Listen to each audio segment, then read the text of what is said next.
Hi there. It's a weird thing talking to a phone, but let's see what happens.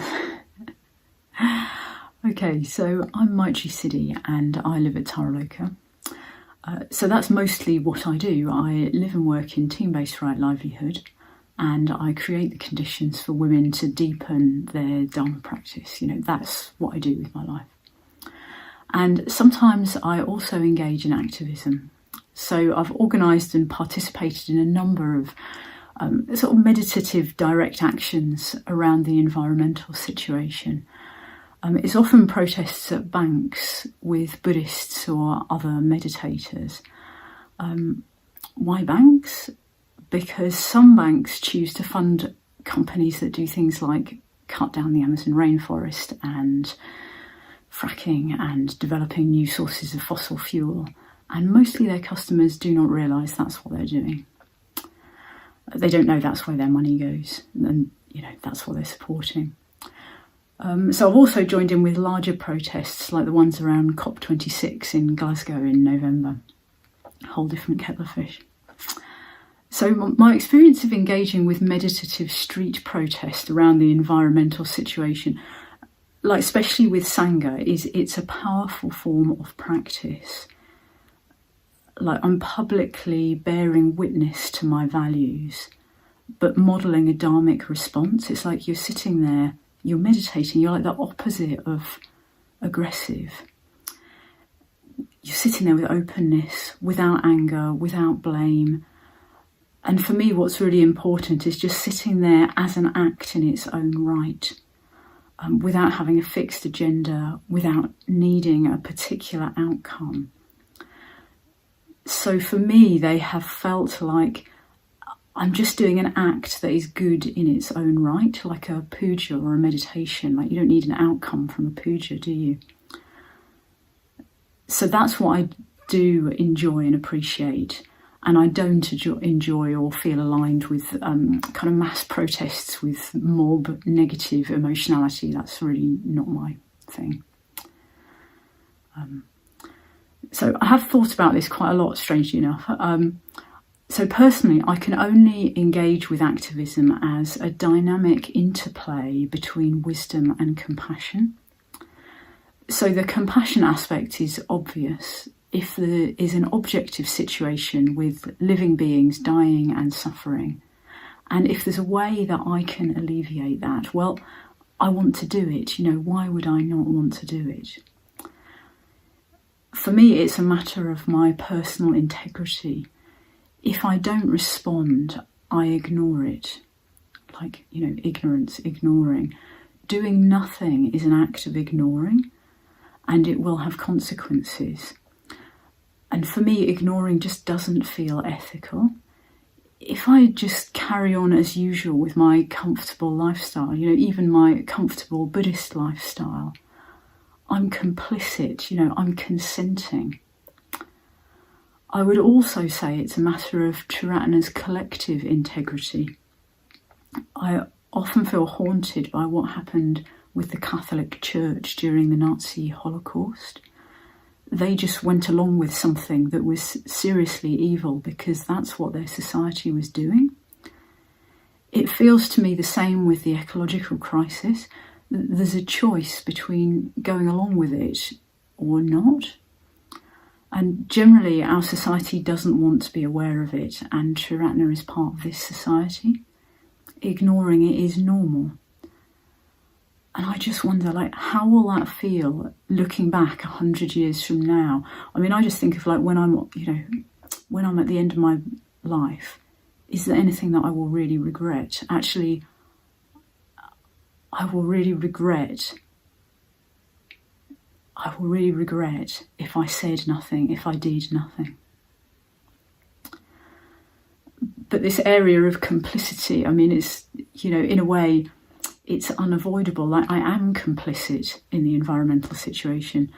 I can't really protest about somebody else doing this, corporations, banks, governments, whatever. Who wants to fly to foreign countries? Me.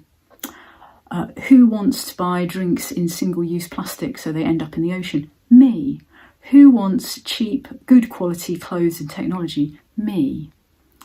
So when I'm sitting in the street meditating, it's more that I'm bearing witness to, a tragedy, actually, a tragedy of collective delusion without blame that I am part of.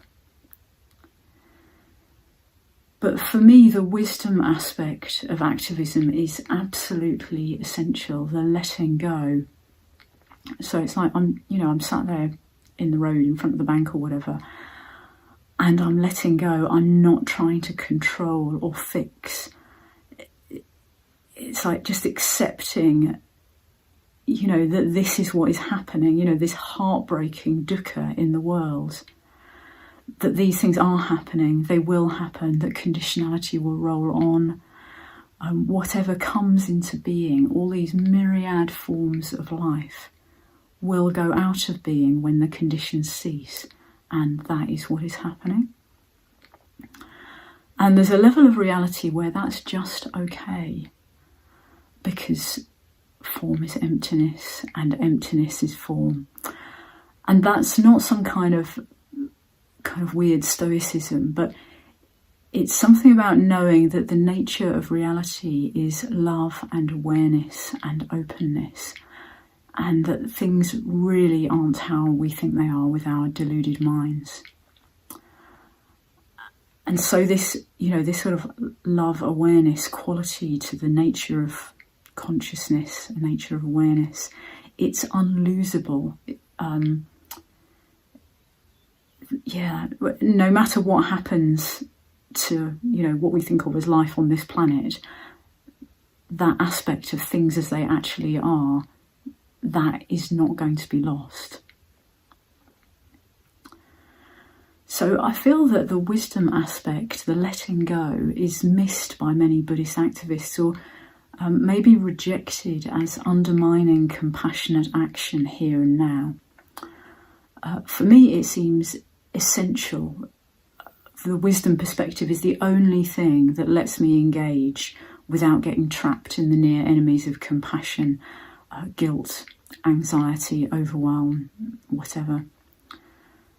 I mean, often the burning house is cited by Buddhist activists in relation to the climate situation. But of course, the point of the parable of the burning house is to get out of samsara. It isn't to grab a fire extinguisher and start trying to put the flames out. That's just not possible. So ultimately, spiritual realization really is the only thing that will help. And, this is why I'm at Tara Loka, and I've been here for nearly 13 years, and I just want to work for the movement.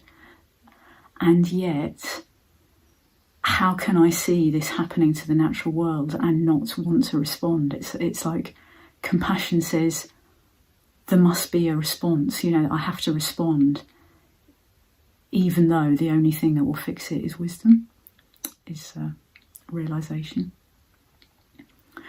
So my experience of doing meditative direct action, it feels like insight practice.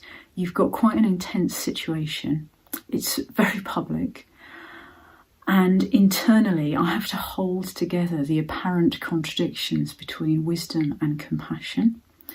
And for me, it makes internal fireworks happen.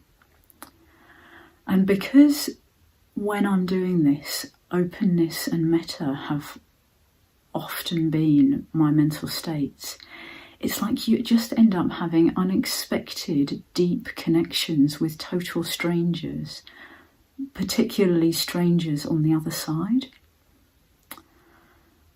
There was one conversation I remember having with a Shell Oil executive, and he started out quite angry and accusing me of this and that. And so what I was doing was standing outside a Shell investors meeting in London, and I was handing out leaflets while other people were meditating on the pavement.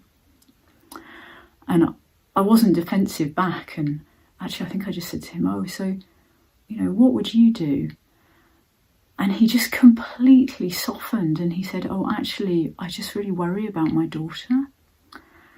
And it was this moment of anti-polarisation, well, his position just totally softened, and you could just see like we were just two human beings stood in the street. And to me, that's very, in a way, for me, that's the effect of doing those actions, is those sorts of conversations that I have with people. And I've had a lot like that. Just strangers in the street, or the bank staff, or the police. Actually, probably fewer with actual protesters who do seem to have an agenda and be quite angry, which is why I like doing meditative actions with the Sangha. So what I feel Triratna could offer is how to engage with social activism with a wisdom perspective, with positive mental states, as spiritual practice, with Sangha. I mean, I end up feeling, at the end of these things, I end up feeling like I've just been on a really strong meditation retreat or something. But it feels like most people, most Order members, people in Triratna, they don't really want to go there because of associating activism with anger, blame, self-righteousness, burnout. And that just feels such a devastating shame.